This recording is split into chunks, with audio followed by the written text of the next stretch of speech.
ils vont concevoir des vêtements. Pourquoi? Pour couvrir leur nudité. Pourquoi? Mais parce que justement, mais on ne pouvait pas rencontrer Dieu, puisque Dieu venait justement au jardin à tout moment visiter Adam et Ève. Et Dieu, on ne peut pas le consulter. On ne peut pas aller vers lui nu. Parce que Adam était justement aussi l'image du premier prêtre de la terre. Et qu'est-ce qui se passe? Adam et Ève se rendent compte justement que le vêtement, n'est-ce pas, de gloire que Dieu leur avait donné, avait disparu. Et ils ont désormais la révélation de leur nullité, de leur honte. Et qu'est-ce qui se passe? Au lieu justement de chercher, n'est-ce pas, à implorer Dieu, au lieu de chercher la miséricorde de Dieu, au lieu de demander même pardon à Dieu, qu'est-ce que Adam et Ève vont faire? Ils vont, mes amis dans le Seigneur, prendre les feuilles du figuier eux-mêmes, pas sous la demande de Dieu. Eux-mêmes vont, n'est-ce pas, mais avec leur intelligence, trouver eux-mêmes une solution à leur propre péché. Et qu'est-ce qui se passe? Donc, dans le jardin, justement, de l'Éden, il y avait beaucoup d'arbres fruitiers, dont l'un était le figuier. Et Juge 9 nous renseigne sur le figuier. Le figuier est une plante, justement, qui donne les figues. Et on a enseigné sur ça, sur les fruits de l'esprit. Dans Galates 5, 22, les fruits de l'esprit ont aussi des arbres qui les portent. N'est-ce pas, Sœur Gaëla? Je pense qu'on a vu cet enseignement là. Donc, Juge 9 nous parle du figuier qui donne quoi? La douceur. Juge 9 le dit clairement. Et ici, on a le figuier qui, n'est-ce pas, est utilisé pour cacher la nudité. Donc, Adam veut se faire justice. Et il s'est fait même justice.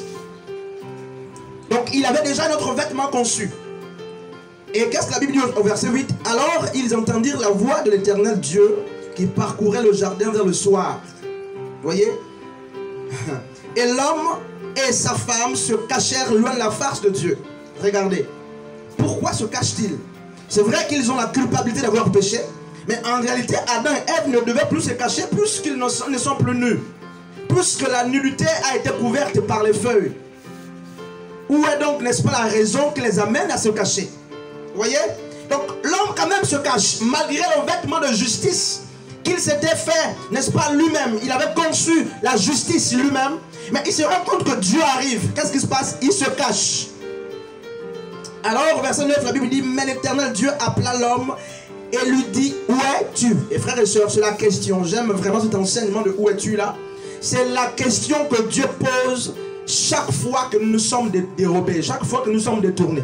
Toutes les fois qu'un élu de Dieu, n'est-ce pas, un enfant de Dieu se détourne, c'est la grande question que Dieu pose. Pourquoi? Non pas qu'il ne connaît pas où tu es, non pas qu'il n'est pas informé de ce que tu as fait dans le noir, dans la nuit, tout ça. Il te pose la question pourquoi? Pour t'amener à confesser de toi-même. Et qu'est-ce qui se passe? Dieu se rend compte que l'homme, justement, est parti du lieu habituel du rendez-vous. Il dit, où es-tu? Et cette question, justement, Dieu la pose à chacun de nous ce matin même. Où es-tu? Chacun connaît sa vie, chacun connaît son histoire. Voyez, frères et sœurs. Où es-tu à l'heure actuelle?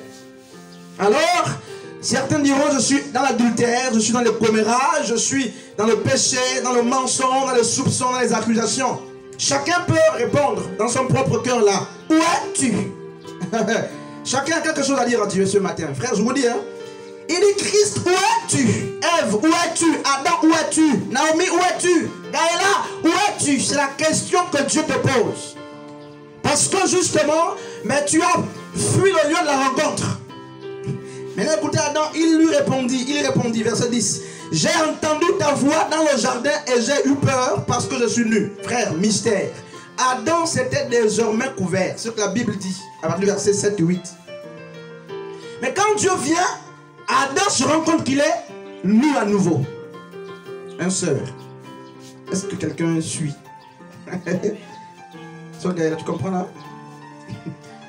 Un sœur Doris.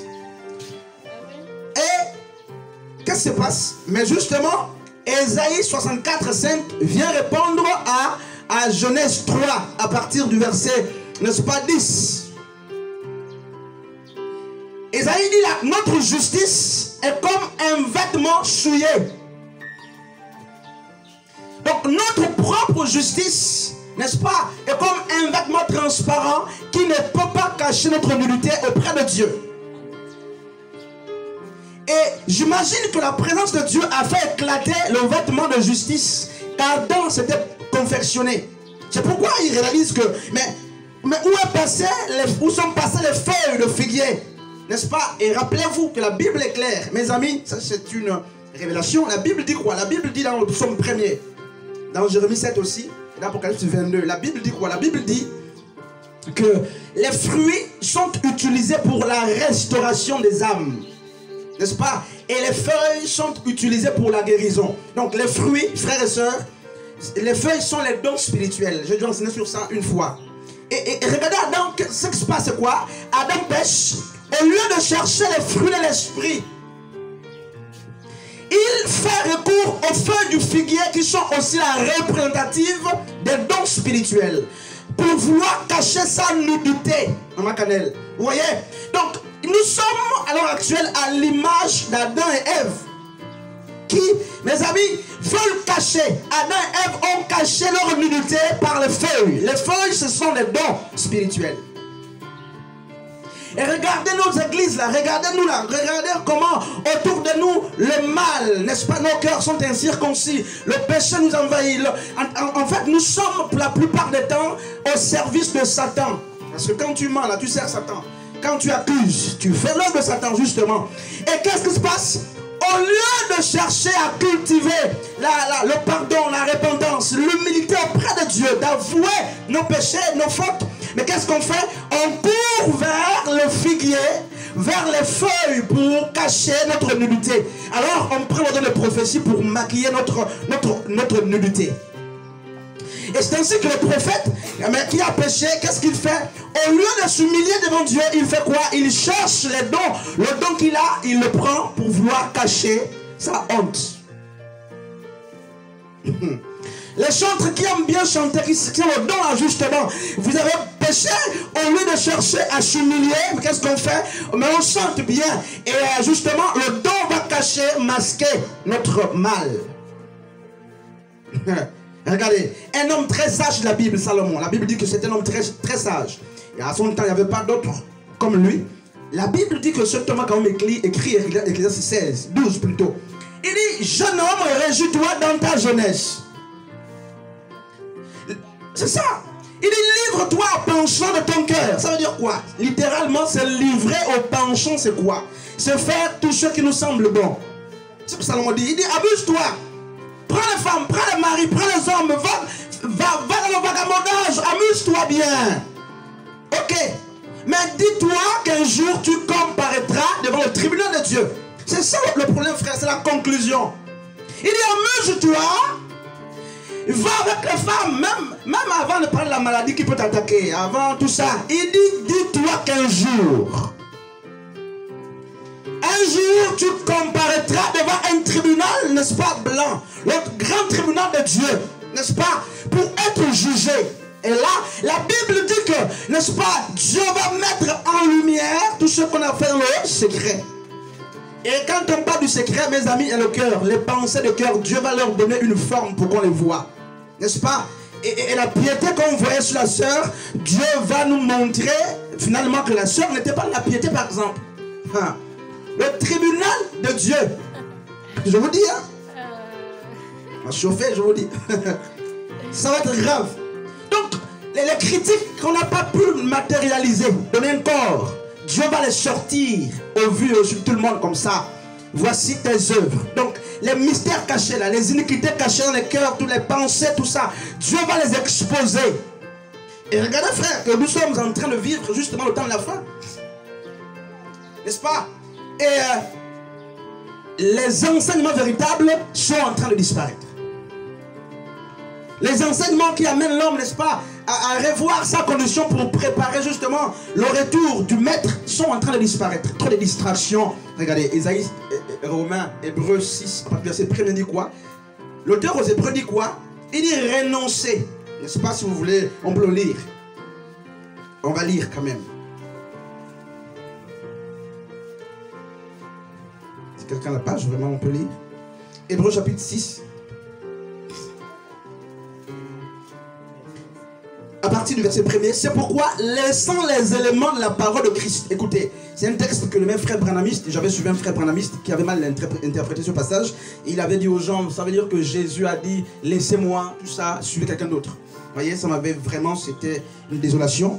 Il dit, c'est pourquoi, laissant les éléments de la parole de Christ, tendons à ce qui est parfait, sans poser de nouveau le fondement du renoncement aux œuvres mortes, de la foi en Dieu, de la doctrine de baptême, de l'imposition des mains, de la résurrection des morts et du jugement éternel. Qu'est-ce qu'il dit? Il dit que l'imposition de mains, c'est un niveau élémentaire de la foi. C'est ce qu'il dit. Le baptême, c'est un niveau élémentaire de la foi. Mais c'est ça, frère. Même la résurrection des morts, la Bible dit c'est un niveau élémentaire, c'est le cours élémentaire de la foi. Hébreux chapitre 6 à partir du verset 1. C'est ce que l'épître, n'est-ce pas, nous fait comprendre. Il dit quitter l'imposition de main, ça là c'est élémentaire. Donc c'est pour les bébés spirituels, c'est les enseignements de premier niveau. Les baptêmes, il dit quitter ces choses-là. Et il dit c'est les choses élémentaires, tendons à ce qui est parfait. Ce qui est parfait c'est quoi? Éphésiens chapitre 4. Éphésiens chapitre 4, à partir, n'est-ce pas, du verset, je crois, 12. Si quelqu'un a la page, vraiment, ça ne nous gêne pas. Éphésiens chapitre 4, à partir du verset, plutôt on va prendre, n'est-ce pas,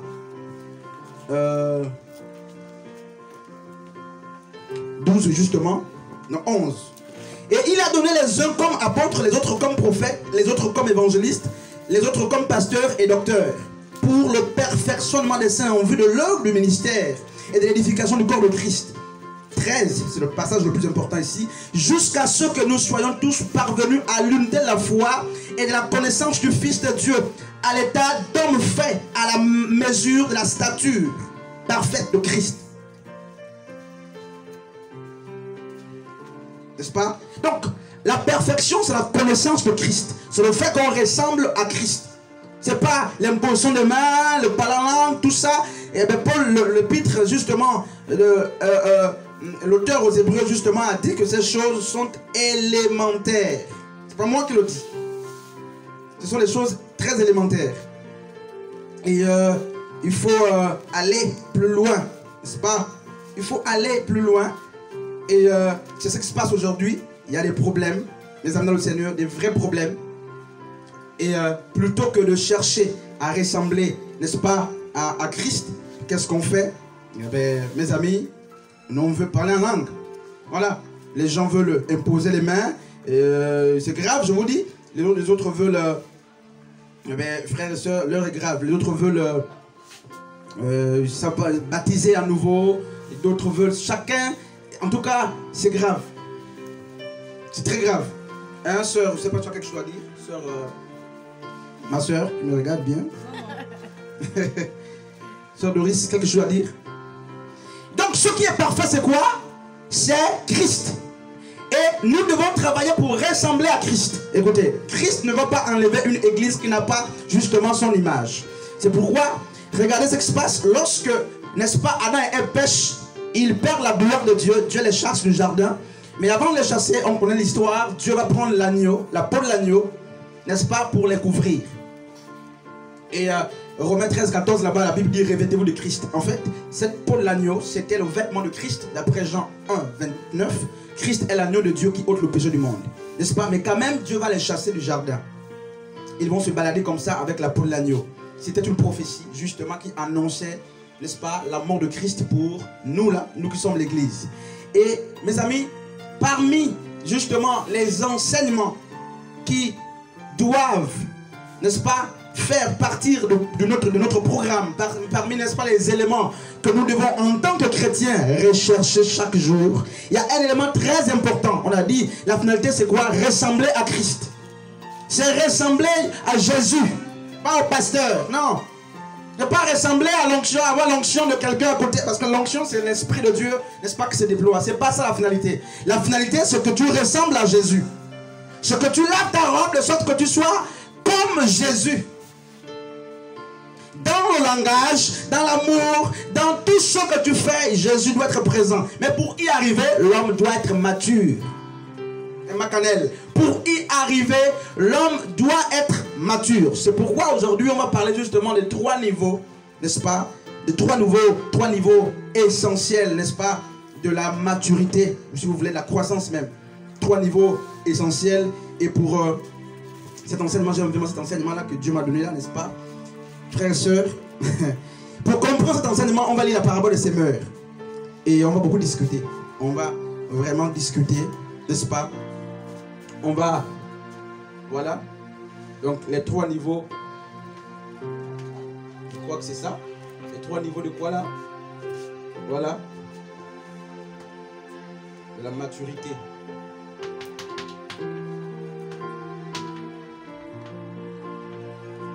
Voilà. Donc les 3 niveaux de la maturité. Je ne sais pas si quelqu'un a quelque chose à dire d'abord par rapport à ça. Donc la maturité a des niveaux. N'est-ce pas? Et un stylo. Voilà. Et Sœur Doris, je savais chaque jour Dieu nous révèle des choses et il faut communiquer ça. Oui, Sœur Doris, Sœur Joyce, quelque chose à dire, Sœur Larissa, quelque chose à dire d'abord par rapport à ça, les éléments. On en discute, c'est l'enseignement, hein, c'est pas les prédications classiques. N'est-ce pas?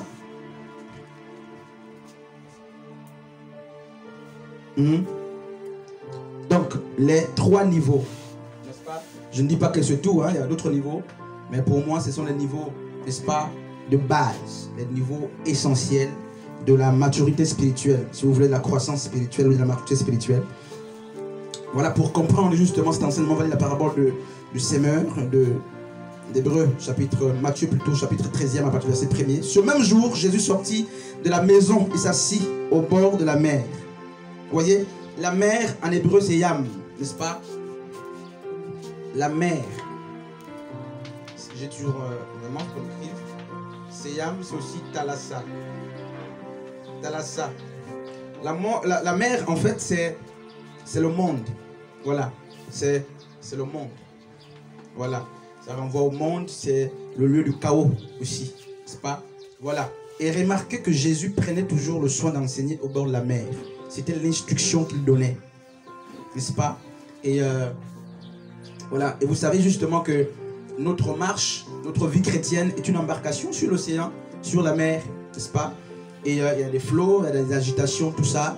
Maintenant, frères et sœurs, notre attitude doit justement être... mes amis, posez sur le fondement. S'il n'y a pas le fondement, si Jésus n'est pas le fondement, vous tombez comme Pierre est entré dans la mer. Parce que la foi a manqué, n'est-ce pas? Et cette image de Pierre qui marchait sur la mer et qui est rentré, c'est beaucoup de chrétiens qui sont comme ça. N'est-ce pas? Qui hier avaient le dessus justement sur le péché, sur le monde justement. Mais la foi, puisqu'elle est désormais emportée par autre chose, qu'est-ce que se passe? Mais il rentre dans la mer. Plutôt que d'être au-dessus de la mer, commence à rentrer dans l'eau de la mer. N'est-ce pas? Alors que Matthieu 5,13 dit que nous sommes le sel de la terre. Et cette mère qui est malade, comme Élie l'avait fait justement dans 1 Roi chapitre 2, 20 là-bas, Élie avait sanctifié par le sel. Nous devons apporter, n'est-ce pas, dans ce monde-là qui est malade, notre présence pour le sanctifier.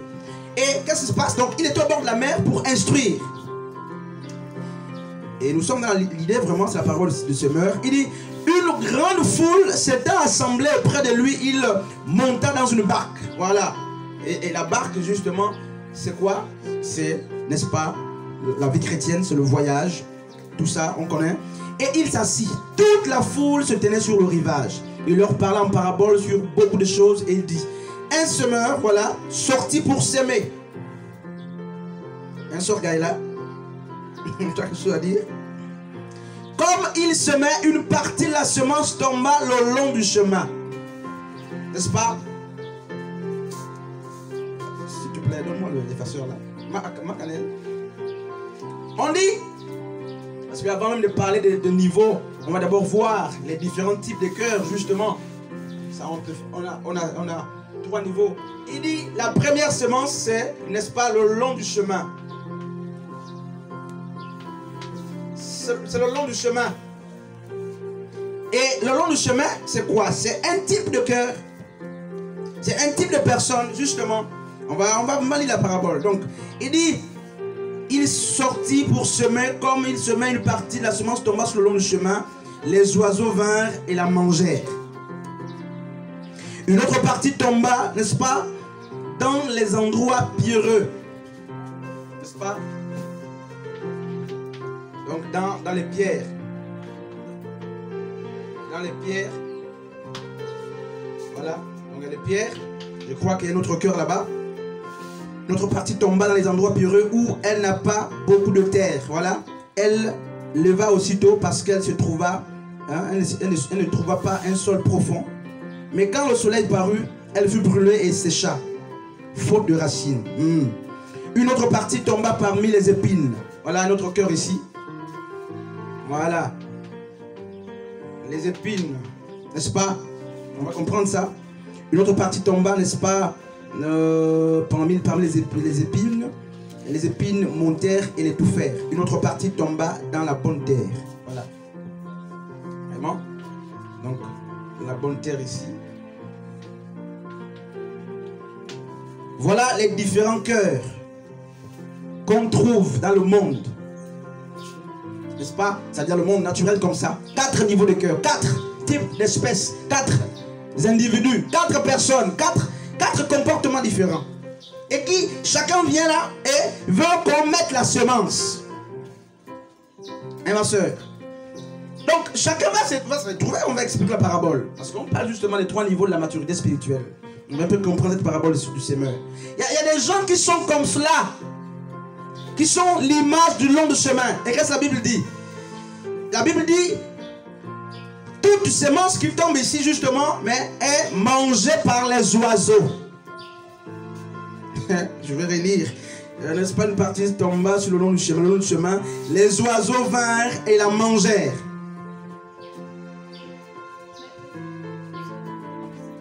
N'est-ce pas? Non, nous sommes dans Hébreux, Matthieu 13. Matthieu 13, à partir du verset 1er.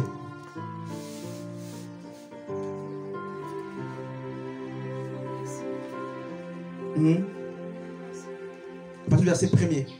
Voilà. Donc, je disais justement que les oiseaux viennent, n'est-ce pas, pour dérober, enlever, n'est-ce pas, la semence. Donc, le tout n'est pas d'avoir la semence. Voilà, la semence peut être là, mais quel type de terre es-tu? Quel type de cœur as-tu? Hein, sur Gaïla. Makane, tu as quel cœur? Tu es quelle espèce? Tu es quel représentatif ici? Tu es à quel niveau? Et c'est comme ça que nous avons connu beaucoup de frères avec la parole. Ils étaient là. D'autres à le zèle, tout ça, ici, là. Il y a d'autres qui étaient, mes amis, là. Donc vous pouvez être prophète sur le long chemin. Vous pouvez être apôtre, pasteur, mais vous êtes là, les trois là, mes amis, c'est les cœurs, mes amis, grave. Vous recevez la semence, mais la semence ne fait pas effet. Et ici, les oiseaux, c'est quoi? C'est l'ennemi, tout ça. Les oiseaux de mauvais augure viennent voler. Pourquoi? Mais parce que, mes amis, il n'y a pas la stabilité. N'est-ce pas? Le long du chemin, c'est l'exposition. N'est-ce pas? Il n'y a pas d'intimité. Tout le monde passe par là. Tu veux prier, tu veux que tout le monde t'écoute. Voici le long du chemin. Tu veux chanter, tu veux que tout le monde t'écoute. Tu veux faire un jeûne, mes amis, tout le monde est informé. Voici les attitudes des personnes qui sont comme le long du chemin. Tout le monde est informé de leur intimité spirituelle. Je vous dis que c'est...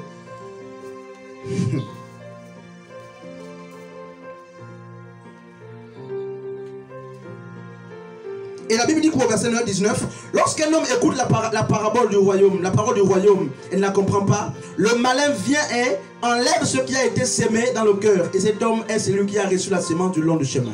Voilà. On dit, lorsque tu as entendu, mais tu ne comprends pas. Comprendre dans la compréhension et l'acceptation. N'est-ce pas? tu as entendu comme nous, on passe le temps justement à écouter les prophètes, tout ça, les prédicateurs. Mais tu n'as pas compris. Qu'est-ce qui se passe? La Bible dit que l'ennemi vient enlever cette semence. Vraiment, j'aime, je ne sais pas, mais je vais revenir comme sur le long du chemin. Vous voyez, beaucoup de chrétiens, sur Gaïla, sont à l'image, ont les cœurs, n'est-ce pas, comparés au long du chemin. Vraiment, je vous assure que même dans leur maison, il n'y a pas de secret avec le Seigneur. Rien. Celui qui a reçu la semence dans les endroits pierreux est celui qui entend la parole et la reçoit aussi avec joie. Voilà. Donc il y a des gens qui écoutent, qui reçoivent que joie, zèle, tout ça. Et qui peuvent même se faire baptiser. N'est-ce pas? Qui peuvent manifester les dons. Parce que les dons n'ont rien à voir avec, n'est-ce pas, les fruits de l'esprit. Ça, on va en parler. Mais il n'a pas de racines. Alors, c'est ça. Il n'y a pas de racines. Donc, ceux qui sont dans les pierres n'ont pas les racines. Parce que les pierres, n'est-ce pas, mais vous embêtent. Les soucis, la vie, tout ça. Mes amis, tu as écouté la parole, n'est pas en profondeur. Tu survoles. Un chrétien flottant. Tu tombes aujourd'hui, demain tu relèves. Après demain tu tombes, c'est la roue. Je vous dis, c'est grave. C'est grave, hein. Mais il n'y a pas de racines. Et on va commencer un ministère, on va prophétiser, on va enseigner. Il n'y a pas de racines, il n'y a pas de base. N'est-ce pas? On va voir la racine tout à l'heure. C'est quoi la racine même? Donc, tu n'es pas assis dans la foi. Remarquez, Jésus a dû prendre 3 ans et demi pour former, n'est-ce pas, les apôtres. Mais nous là, on se lève un matin, 2 jours, c'est fini. On prophétise. Et quand on a reçu une prophétie, on veut devenir prophétesse ou prophète, tout ça, on ouvre l'église. Ok, sur la base de quoi? Des dons. Vous voyez? Vous ne pouvez pas ouvrir l'église sur la base des dons. Sur la base des dons, vous ouvrez l'église, vous n'avez pas de fruits, vous n'avez pas enseigné tout ça, vous n'avez pas de racines. Vous êtes enseigné où? Vous avez grandi à quel moment? Vous avez été perfectionné quand? Non, rien. On va survoler ça parce qu'il y a ceci qui nous intéresse. On dit, mais voilà, on dit 22, celui qui a reçu la semence parmi les épines, c'est celui qui entend la parole, mais en qui, n'est-ce pas, les soucis du siècle et la séduction des richesses étouffent cette parole. Voilà, la séduction des richesses, ça, et la rendent, n'est-ce pas, improductive. Voilà. Donc, ça c'est notre cœur, ça c'est, et voilà, beaucoup de chrétiens aussi sont ici. Voilà, j'ai échoué, je n'ai pas d'argent, je n'ai pas de moyens, mais comment, tout ça, tous ces petits problèmes-là viennent étouffer la parole. C'est lui qui a reçu la semence dans la bonne terre, c'est la partie vraiment qui nous intéresse. Donc, vous voyez, mes amis, tout ça, c'est le type de cœur. Au moins 4 individus, 4 cœurs différents. Et chaque cœur peut recevoir la semence de Dieu. Cela reçoit pour un temps, pour un temps, pour un temps. Donc quand vous voyez des frères qui ont commencé, ou des sœurs qui ont commencé, qui parfois ne veulent plus le Seigneur, mais il ne faut pas commencer à les condamner. Et regardez cet enseignement-là. Ils étaient où aussi? Hein, sœur Gaïla? Est-ce que ce n'était pas un terrain pierreux, tout ça? Épineux, ou est-ce qu'on n'a pas semence de chemin? C'est une question qu'il faut se poser. Celui qui a reçu la semence dans la bonne terre, c'est celui qui a entendu la parole et la comprend. Voilà. Il porte du fruit et un grain en donne 100. J'aime cette parabole. Un autre 60. Voilà. Un autre 30. Cette partie-là, c'est cette partie qui va faire, n'est-ce pas, l'objet même de notre enseignement. Est-ce que quelqu'un peut nous... Parce qu'on lit ça le plus souvent sur Kaila. Sur Doris, ça doit lire ça aussi. On dit... La bonne terre fait germer, on donne 100, n'est-ce pas? 60 et 30. Voilà, j'ai besoin d'une explication par rapport à cela. Quelqu'un peut nous aider là? Tout le monde va me dire quelque chose là. Parce qu'on a toujours lu ça, on pense que c'est Christ a pris ça comme ça, 60, 100, 30, n'est-ce pas? Matthieu 13 à partir du verset 22. Voilà. La bonne terre fait germer. On dit qu'il donne combien de fruits? 100, 60 et 30. Voilà. Donc, c'est ça. On va discuter sur l'interprétation prophétique, n'est-ce pas, de cette partie de la parabole. Mais j'aimerais que la soeur Gaïla, chacun va prendre la parole. N'est-ce pas? Tu peux d'abord éteindre ça pour garder les piles. Tu peux éteindre? Sœur Gaïla, Sœur Joss, au fur et à mesure.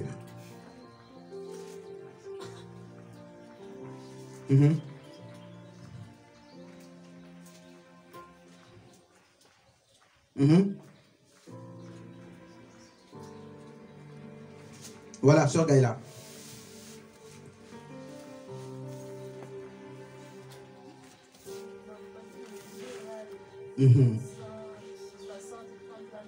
La même parabole est dans Marc chapitre 4 à partir du verset 1er. Et Marc dit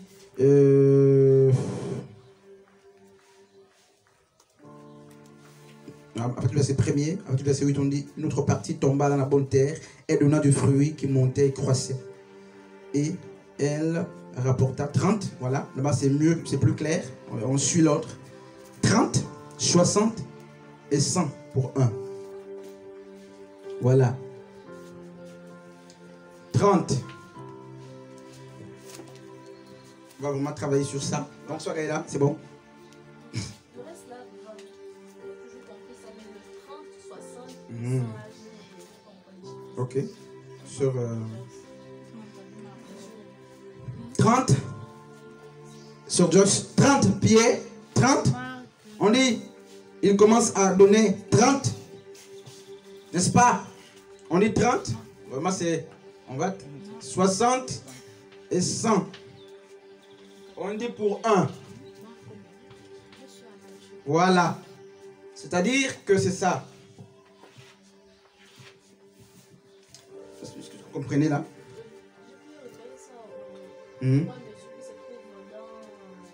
Ézéchiel 19. Où? Ok. On va d'abord avancer, on va revenir. Les noces, nous on avait invité Jésus-Christ. Jean 2. Les mesures. 30, 60 et 100. Sœur Joyce. Oui, frère. Sœur. Moi, je t'appelle aussi Sœur Joyce, Sœur Doris. Sœur Milly. Voilà, Sœur Merly. J'ai mis là-bas Sœur Joyce dans le téléphone. Hein? Voilà, Sœur